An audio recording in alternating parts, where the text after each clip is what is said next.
Hello friends, today I will explain to you how we can make perfect gulab jamuns each time you prepare a batch.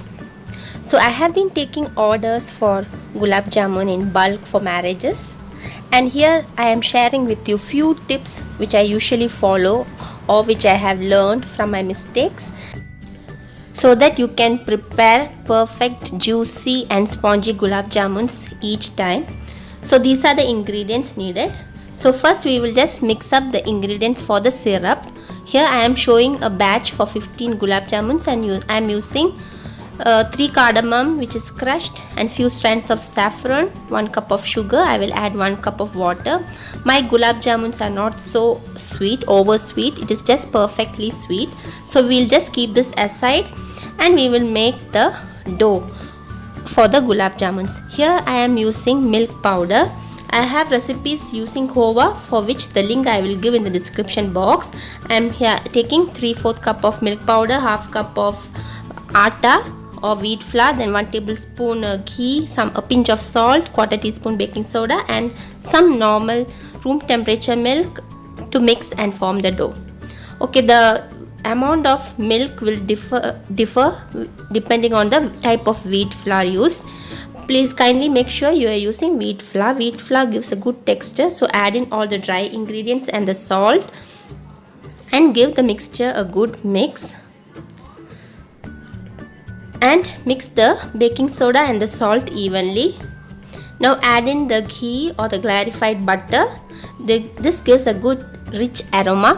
All the tips that are needed to make a perfect gulab jamun I will explain in the description box below. You can check it out. Now I am adding in milk little at a time. I added around 1/4 cup milk first, and I want a sticky dough first.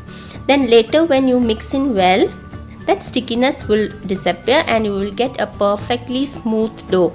Okay, so this is the first tip to make a perfect gulab jamun. The jamuns must be crack free.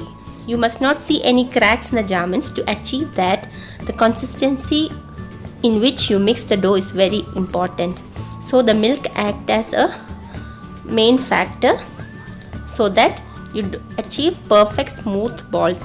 Okay, now I have applied a bit of oil and covered and kept it around for 30 minutes.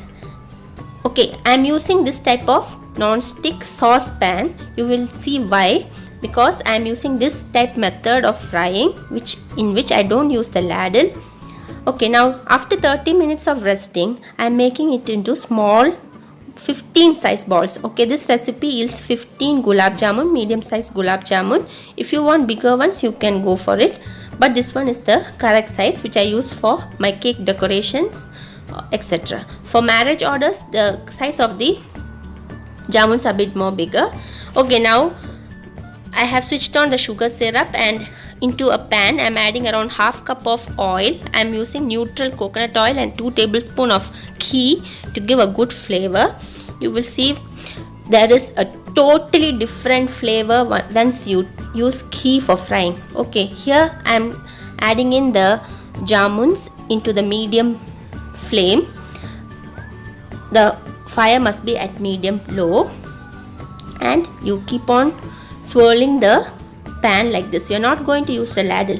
This ensures that your jamuns are perfectly brown all round. Now I am switching off the sugar syrup. You are not going to boil it any further. Once the sugar syrup boils, you switch it off and your syrup is done. You don't want one string or two string consistency. You will fry the jamuns by constantly swirling the pan. Now you can see that minimum oil and ghee is needed for frying. You need not deep fry the jamuns. This is the perfect way so that you achieve the perfect color. Okay, once they are golden brown thoroughly, it takes around 5 to 6 minutes in low flame, or maybe up to 10 minutes depending on your flame. You are frying it in batches. I am frying the 15 jamuns in 2 batches.